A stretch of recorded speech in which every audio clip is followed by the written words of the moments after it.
Kesha is back again, but is it a triumphant success or a chaos glittery mess? Hello and welcome back. Here with me, Icy Snaps. Back with her first release on her own label, aptly named, if not slightly on the nose, Kesha Records. Thankfully not waking up like P. Diddles anymore. It's a huge move for Kesha, especially knowing the well-known struggles that go on within the industry, power dynamics, weird practices, shady stuff, and yeah, okay, we kind of all know what's going on there, but you know, nothing seems to change yet. Kesha finally having creative control is a good thing, right? Yeah, of course it is.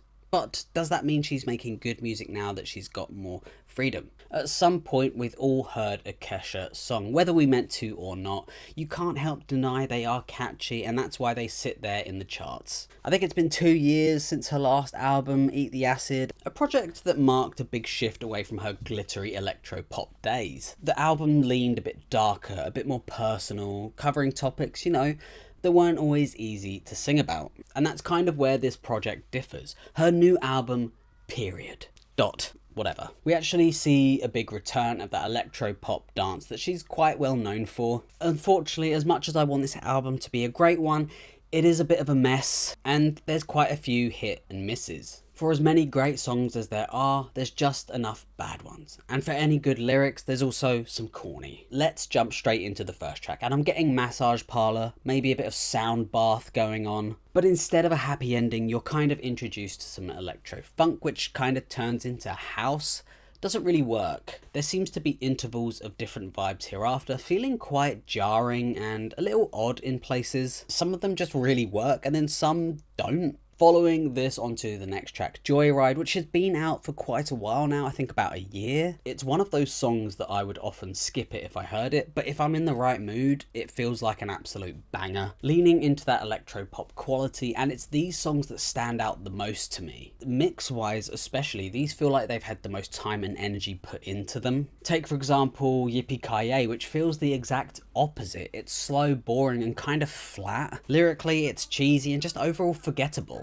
And the same could be said for the song Glow. Whilst I do like this airy organ synth, it just feels too repetitive and boring again. As the album goes on though, we do get some better tracks like the song Delusional and Red Flag. Following the theme of empowerment and freedom, Delusional does a really good job of lifting you up. Vocally, I really like Kesha's voice here, but it's the music that really tells the story, so altogether it makes for a really cohesive, energetic song. My only complaint is maybe that it's a bit muddy in the heavier moments, but again, it doesn't ruin the song at all. Coming to Red Flag, which is one of the better tracks on the album for me. It's fun, it's fast paced, and the mix is so clean and nice, especially compared to so many others on this track. The melody is addictive, especially with that chorus and that driving bass that just makes you want to bop your head up and down. Even the points where she's just talking really adds something extra. Lyrically, it's quite fun, listing off all these red flags in a partner. Even though you kind of like them, you know they're bad for you, which also makes me think she might be just a little bit of a red flag too. A match made in chaos. The album takes a very slight dip from here, not much mind you, with Love Forever, taking a bit of a left turn away from that electro sound that we've just been listening to. Something a bit more akin to disco, even feeling a little bit like Daft Punk in that chorus. Whilst I don't think it's actually a great song, it is definitely growing on me, and I'm finding myself going back and listening to it. The chorus is simple, but god damn it, it got me. Vocally, I quite liked the performance as well. It matched the overall tone of the track. Lyrically, I think it's pretty okay too. I mean, it's nothing profound, you know, as a lot of pop songs are, but it definitely works for what it is. Following this on with a track I quite liked as well, The One, which is kind of a large, electronic, empowering, orchestral piece. The nice moments here, though, are where it's all big and anthemic. It's quite slow, yeah, it's nothing special again, but it's a pretty decent track. Back to something a bit more heavy. Again, like I've said before, these are the moments where the album really shines, the heavier, more energetic moments, with Boy Crazy. It's got that hardcore flow to it without the heaviness. But unfortunately, this is followed by Glow, which is so much more boring. I'm pretty sure she said something similar in the previous song. Taste all them boys like a charcuterie board. Vocally, it's one of the weakest on the album, with this really annoying use of auto-tune. Like, I quite like auto-tune anyway, but here it just sounds really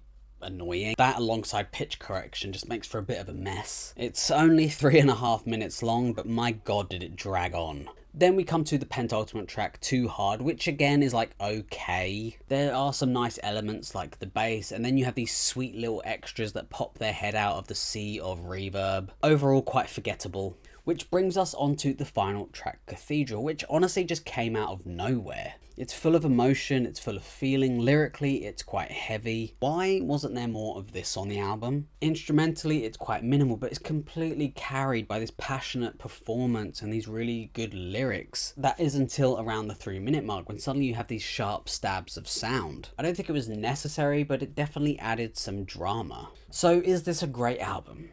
Honestly, not really. It's messy, the highs are fun, it's empowering and quite bold, but the lows are boring, cheesy and just really underdeveloped. But here's the thing, it feels like an album Kesha wanted to make, and maybe that's the point, right? Maybe it's less about making the perfect pop record, but reclaiming her identity and freedom, even if it's slightly chaotic and inconsistent. With all that though, I would probably give this album a 5.5 out of 10.